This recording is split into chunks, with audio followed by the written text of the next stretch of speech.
Selamat datang di Deep Dive kita. Kali ini sorotan kita ke PT Waskita Karya, WSKT, salah satu BUMN konstruksi raksasa kita yang kondisinya lagi gimana ya, lagi di ujung tanduk lah istilahnya. Sahamnya kan dibekuin tuh, utangnya numpuk gede banget. Dan ada ancaman serius bisa dihapus dari bursa, delisting. Betul, situasinya genting banget. Nah, di Deep Dive ini kita bakal coba bedah bareng-bareng kondisi WSKT. Kita pakai laporan keuangan interim terbaru mereka yang semester I 2025 itu, plus info-info dari pasar. Ya. Jadi misinya kita pengen ngerti ya, apa sih yang sebenarnya terjadi di sana, terus rencana buat nyelamatinnya gimana, dan artinya apa buat Anda semua yang mungkin ngikutin perkembangan BUMN atau sektor konstruksi ini. Oke, mari kita bongkar ya. Jadi data pertama nih, rugi bersih 2,14 triliun. Itu cuma dalam 6 bulan pertama 2025 loh. 2,14 triliun ya? Wah. Iya, tapi yang lebih bikin miris itu neracanya. Total utang liabilitasnya itu nyampe 68,3 triliun. Gede banget. Wow, 68T. Sementara modalnya, ekuitasnya tinggal seuprit 5,5 triliun aja. Ini kayak punya utang 68 juta tapi di dompet cuma ada 5 jutaan. Jauh banget kan? Jomplang sekali ya. Parah. Bahkan akumulasi rugi dari tahun-tahun sebelumnya, defisitnya itu 18,4 triliun. Itu udah ngegerus hampir semua modal yang pernah disetor. Jadi, ya, secara teknis ini udah insolven. Memang kalau lihat neracanya kritis banget. Tapi kalau kita gali dikit di sisi operasionalnya, ada yang agak ironis nih. Margin laba kotor Waskita itu justru naik loh. Oh ya, naik gimana tuh? Iya, naik lumayan signifikan dari sekitar 12,9% jadi 21,3% di semester 1 2025 ini. Jadi ini kayaknya ada sinyal perbaikan efisiensi di lapangan. Mungkin manajemen proyeknya lebih bagus atau biaya konstruksinya bisa ditekan. Oke, ada kabar baik sedikit berarti ya? Ada, tapi gini, efisiensi ini kayak setetes air di lautan utang mereka. Beban unga sama beban keuangan lainnya aja di semester pertama itu udah 1,88 triliun. Itu hampir 3 kali lipat dari laba kotor yang tadi naik itu. Waduh, jadi percuma dong ya laba kotor naik kalau beban bunganya aja udah segitu gedenya. Nah, itu dia. Jadi jelas banget akar masalah utamanya ya di struktur modalnya sama beban utang warisan masa lalu yang emang udah kegedean. Jadi mesinnya mungkin udah mulai sedikit lebih efisien tapi nggak kuat nanggung beban finansial yang raksasa itu ya. Terus pertanyaannya, mereka dapat duit dari mana buat operasional sehari-hari? Nah, itu juga masalah. Arus kas dari operasi mereka malah negatif, minus 1,26 triliun.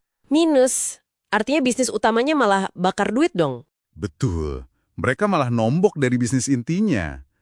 Terus gimana cara bertahan? Yaitu tadi, kayaknya ibaratnya jual perabotan rumah.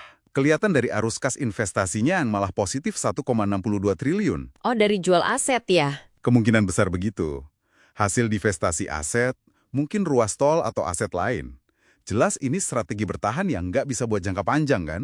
Iyalah, asetnya kan terbatas. Nah, kondisi kayak gini yang akhirnya maksa Waskita buat melakukan restrukturisasi utang besar-besaran. Ada namanya MRA, Master Restructuring Agreement. MRA ya? Gimana tuh progresnya? Ada kemajuan sih, lumayan. Sama 21 bank kreditur itu udah ada kesepakatan buat restrukturisasi utang sekitar 26,3 triliun. Ini langkah penting. Cuma, nah ini batunya. Apa tuh? Negosiasi sama pemegang obligasi publik yang nggak dijamin pemerintah. Itu alot banget. Nah, gagalnya deal sama pemegang obligasi inilah yang jadi penyebab utama saham WSKT disuspend dari Mei 2023. Oke. Gara-gara obligasi ini ya suspensinya. Dan ini kan jadi crucial banget ya soal waktu suspensi. Udah lama banget ini? Lama, udah setahun lebih kan? Iya, aturan bursa kan jelas tuh kalau suspensi udah nyampe 24 bulan berturut-turut, sahamnya bisa di-delisting paksa. Betul, dihapus dari papan perdagangan. Dan batas 24 bulannya itu jatuhnya kapan? Mei 2025 kan ya? Iya, sekitar Mei 2025. Udah dekat ini. Wah, tinggal beberapa bulan lagi dong. Ini jadi tekanan gede banget ya buat pemegang obligasi yang belum setuju itu. Pilihannya jadi sulit ya. Terima tawaran restruk yang mungkin kurang oke, atau risikonya aset mereka jadi nggak liquid sama sekali kalau sampai delisting. Persis. Posisi tawarnya jadi makin lemah kan seiring dekatnya tenggak waktu dislisting. Nah, di tengah semua ini, pemerintah sebagai pemegang saham mayoritas kan nggak tinggal diam ya. Gimana langkah pemerintah? Ada suntikan dana lagi, PMN gitu? Nah, tadinya kan sempat ada rencana PMN ya, tapi kayaknya itu dibatalkan. Gantinya, ada skenario penyelamatan yang lebih struktural. Rencananya, Waskita ini mau dikonsolidasikan, digabung ke dalam BUMN karya lain yang lebih sehat. Oh, digabung? Kemana? Ke PT Hutama Karya, HK. Jadi nanti Waskita posisinya jadi anak perusahaan di bawah HK. Oke, jadi kayak HK jadi induknya gitu ya.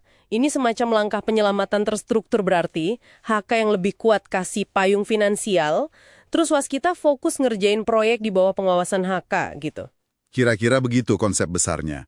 Diharapkan stabilitas finansial dari HK bisa membantu, sementara Waskita tetap jalanin operasinya.